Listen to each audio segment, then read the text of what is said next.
अभी जो हुआ, युद्ध हुआ या जो भी हुआ, ऑपरेशन सिंदूर जिसको हम कहते हैं, उसे लेके हम लोगों को गफलत थोड़ी ज़्यादा है। और मैंने देखा है टीवी पर भी, सोशल मीडिया पर भी, एक तरफ के लोग बता रहे हैं कि जैसा इस बार हुआ है वैसा आज तक नहीं हुआ है, और दूसरी तरफ के लोग कह रहे हैं कि अरे इंदिरा जी होती तो पता नहीं क्या होता, उन्होंने जो किया था उसकी बात अलग थी। और मेरी एक क्लिप चला चला के वो लोग थोड़ा सा मसाला डाल रहे हैं। मैंने किसी जगह एक हंसी मजाक में कहा था कि इंदिरा जी ने पाकिस्तान के 2 हिस्से कर दिए थे, बधाई हो बांग्लादेश हुआ है। और उतना हिस्सा वो क्लिप चला चला के उनको इस तरह से माहौल बन रहा है कि जैसे, मैं जो समझाना चाह रहा हूं आप लोगों को, क्योंकि आप यूपीएससी के एस्पिरेंट्स हैं, आप ना बीजेपी के प्रवक्ता हैं, ना कांग्रेस के हैं, ना लेफ्ट के हैं, ना राइट के हैं। यूपीएससी के सिलेबस में एक पेपर 4 होता है, पेपर 4 में इथिक्स नाम का एक मतलब पूरा सेगमेंट है। उसमें जो टॉपिक नंबर 3 है, जिसको बोलते हैं एडमिनिस्ट्रेटिव वैल्यूज या सिविल सर्विसेज वैल्यूज, उनमें से एक वैल्यू का नाम है नॉन पार्टिजनशिप, राजनीतिक गैर तरफदारी। एक शब्द है ऑब्जेक्टिविटी, एक है न्यूट्रलिटी, एक है इम्पार्शियलिटी। वस्तुनिष्ठता यानी ऑब्जेक्टिविटी, न्यूट्रलिटी है तटस्थता, इम्पार्शियलिटी है निष्पक्षता, और नॉन पार्टिजनशिप को बोलते हैं राजनीतिक गैर तरफदारी। इसका मतलब ये चारों वैल्यूज एक साथ पढ़ते हैं हम लोग क्लास में। इसका मतलब है कि सिविल सर्वेंट को या एक होने वाले सिविल सर्वेंट को किसी पार्टी के मेंबर की हैसियत से नहीं सोचना है, एक देश के सिविल प्रशासक और एक समझदार नागरिक की हैसियत से सोचना है। तो सोशल मीडिया पे हल्ला मचता रहेगा कि इंदिरा जी होती तो ये होता, मोदी जी कुछ नहीं कर पाए। उधर वाले कहेंगे मोदी जी उस समय होते तो पता नहीं क्या होता, आज तो ये था, परिस्थितियां ऐसी थी। मैं आपको आज ये समझाना चाह रहा हूं थोड़ा सा विस्तार में कि राष्ट्रीय मुद्दों पर, युद्ध जैसे मुद्दों पर एक बेसिक स्टैंड हमारा ये होना चाहिए कि हम अपने देश के साथ खड़े हैं, पूरा कमर कस के खड़े हैं, कोई किंतु परंतु नहीं करना है जनरली। और जब कोई बहुत आपको ऑब्जेक्शनेबल बात लगे तो उसको विनम्र तरीके से सही मंच पर एक प्रश्न के रूप में, न कि सरकाजम के रूप में, न कि व्यंग्य के रूप में, न कि चोट के रूप में रखना चाहिए। और मैं आपको आज जो समझाना चाह रहा हूं, आप मुझसे सवाल पूछ सकते हैं। मैं जब भी कोई बात कहूं आप मुझसे सवाल पूछ भी सकते हैं, हमला भी कर सकते हैं मेरे ऊपर, बातों से मतलब सवालों से एकदम हमला कर दे कि सर आपने ये कैसे बोल दिया, मैं तो ये मानता हूं, मेरे पास ये प्रमाण है, प्रूफ है, एविडेंस है। आप एविडेंस दीजिए, मैं भी दूंगा, फिर बात किसी मुकम्मल नतीजे तक पहुंच जाएगी। ठीक है?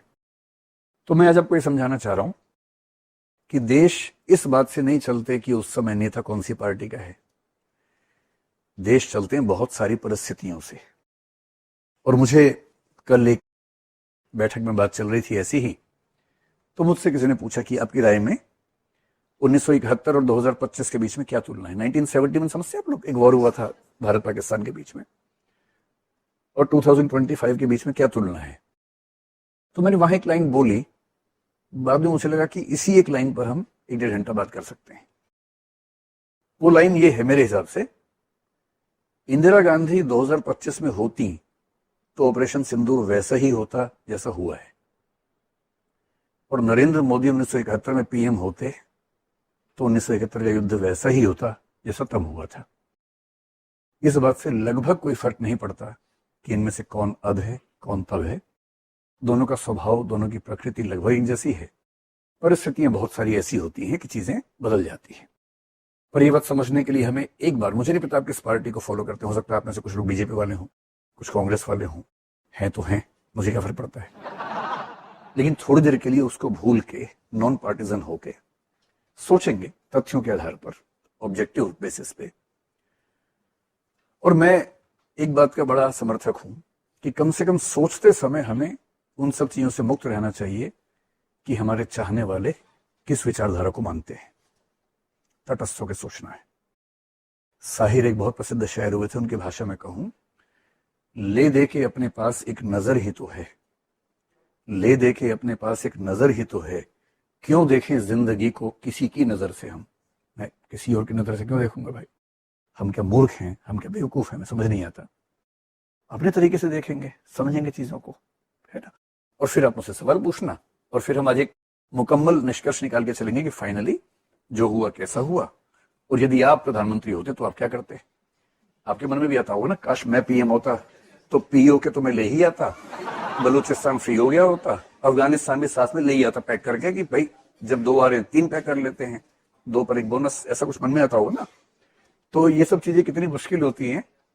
मैं जो कहना चाह रहा हूं कि 1971 को थोड़ा सा समझें और 2025 को थोड़ा सा समझें। और सबसे पहले एक बात समझ लें कि 1971 एक ऑपरेशन नहीं था, एक वॉर था, युद्ध था। मुझे उम्मीद है कि आप युद्ध समझते होंगे क्या होता है। और 2025 एक वॉर नहीं था, एक ऑपरेशन था। जब तक हम इस इतनी बेसिक बात को न समझ लें कि एक वॉर और एक ऑपरेशन की तुलना सीधे तौर पर नहीं हो सकती है, तब तक हम कैसे इस बात पर आगे बढ़ें।